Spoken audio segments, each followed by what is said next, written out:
to A Moment with Mo. I wanted to jump on today and talk to you a little bit about being mad. Are you mad? Are you angry at God? There are a lot of people today walking around with a chip on their shoulder, disgruntled about something that has taken place in their life. Something that God has allowed or He has orchestrated. So I want to ask you today, are you big mad or are you little mad? The word for very angry is mad. To be angry is having a strong feeling or showing annoyance, displeasure about something, having hostility, being full of anger, just being very mad.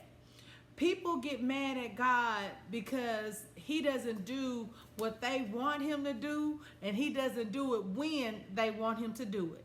But today, I want to talk to you about an example in the Bible out of Jonah 4, where Jonah said he was angry with the Lord.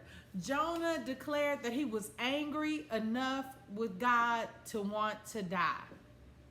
So oftentimes when you hear the story about Jonah, you hear about him being swallowed in the belly of the whale.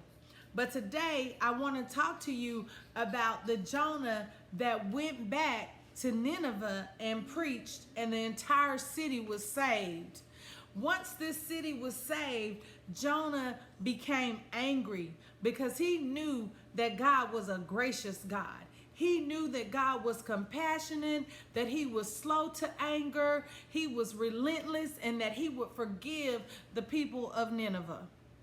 So in his anger, Jonah tried to set the Lord straight by saying, this is the reason why I went the other way in the first place, because I knew that you would forgive these people.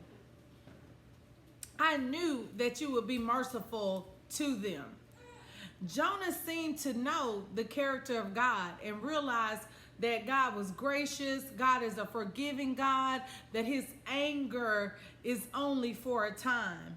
But Jonah failed to display the actions and have the heart of God. He didn't realize that there was a difference between his thoughts and the thoughts of God. Several times Jonah tells the Lord that he's angry enough to die. Do you have a reason to be angry? God asked Jonah.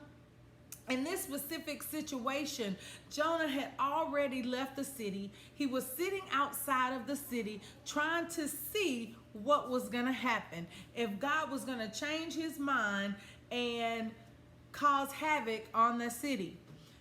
God allowed a tree to grow to provide shade for Jonah for just a brief moment. And then God allowed the tree to die. So in this moment, again, Jonah got angry. And God asked him, do you have a reason to be angry about the plant? Jonah replied, yes, angry enough to die. Are you willing to die in your disobedience because you have a lack of understanding about why God has done something in your life, why God has allowed something to happen in your life? Are you willing to die in your disobedience? What Jonah didn't realize in this story was that he had way too much power to be petty. He was able to go into the city and preach to the people, and everyone was saved, and God had mercy on them. Can I tell you today that you're way too powerful to be petty about things that don't really have a value? But we find it hard or difficult to give the Lord and His purposes the right place in our lives and in our hearts. God had a purpose for saving the city of Nineveh. So I just want to prophesy to you today to tell you that if you would step into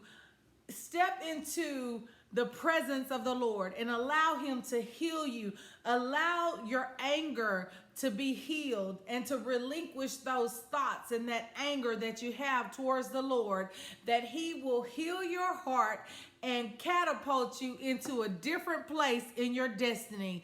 Just know today that you're way too powerful to be petty. Thank you, and God bless.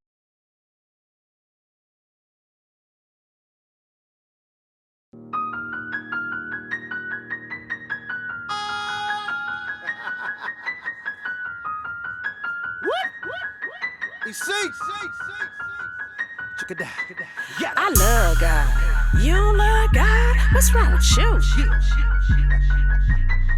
I love God. You don't love God? What's wrong with you?